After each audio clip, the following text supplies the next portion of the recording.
right, number 6 is a Taylor polynomial problem.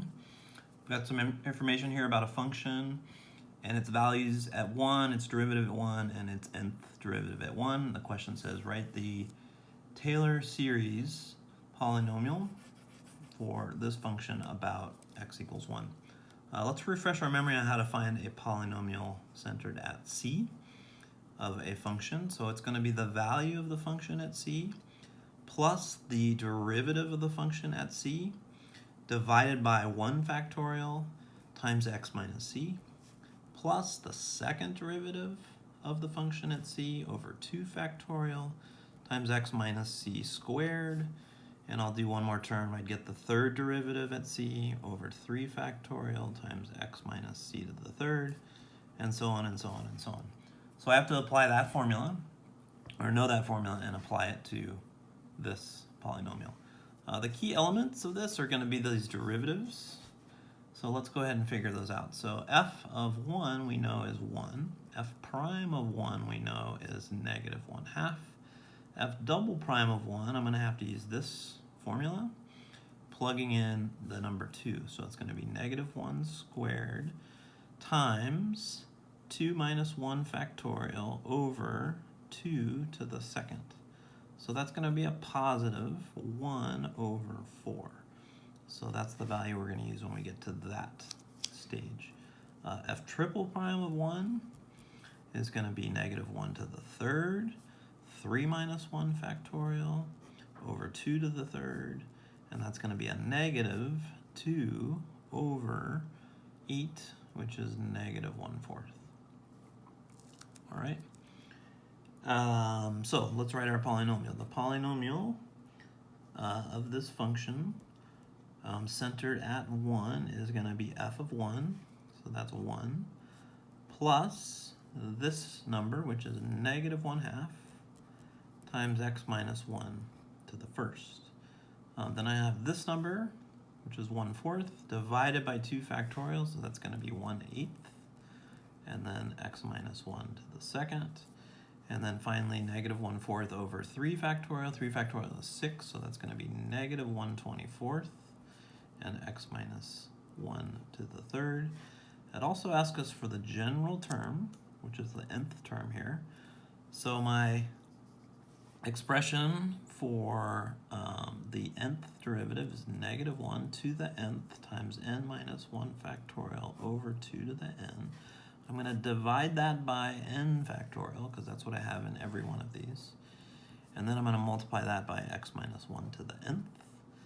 And if you notice, I have some factorials that cancel. N minus 1 factorial divided by n factorial is going to cancel and just leave me with n only.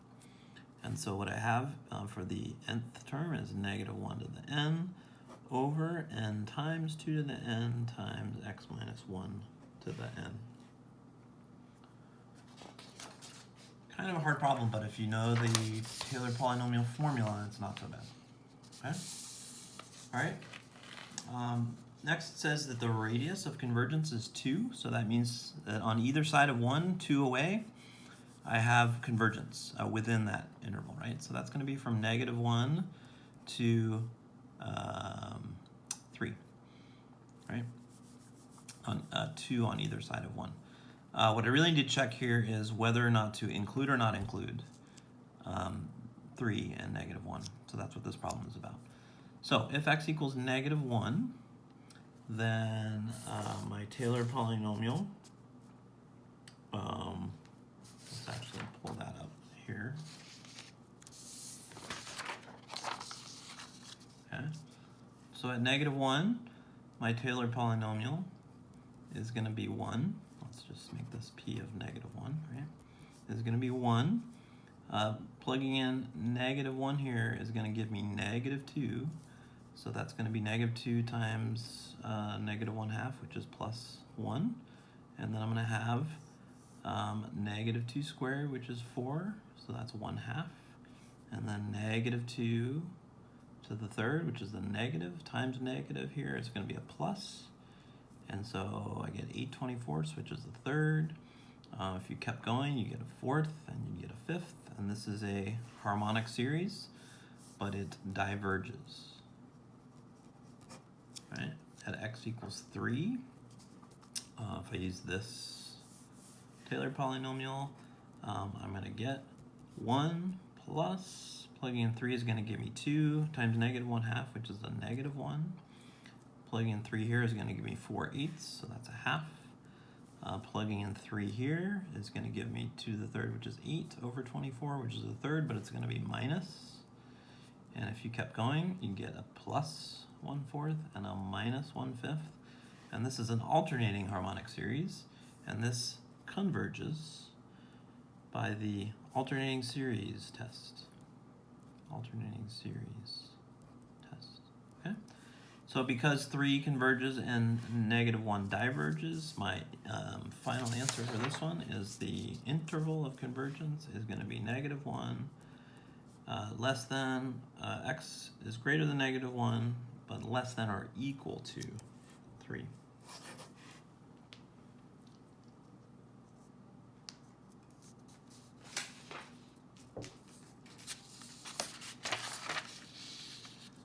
All right, let's look at C. Again, I'm going to need to refer to the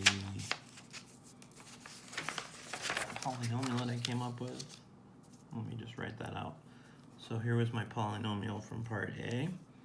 1 minus 1/2 times x minus 1 plus 1/8 times x minus 1 squared minus 1/24 times x minus 1 to the third plus dot dot dot dot.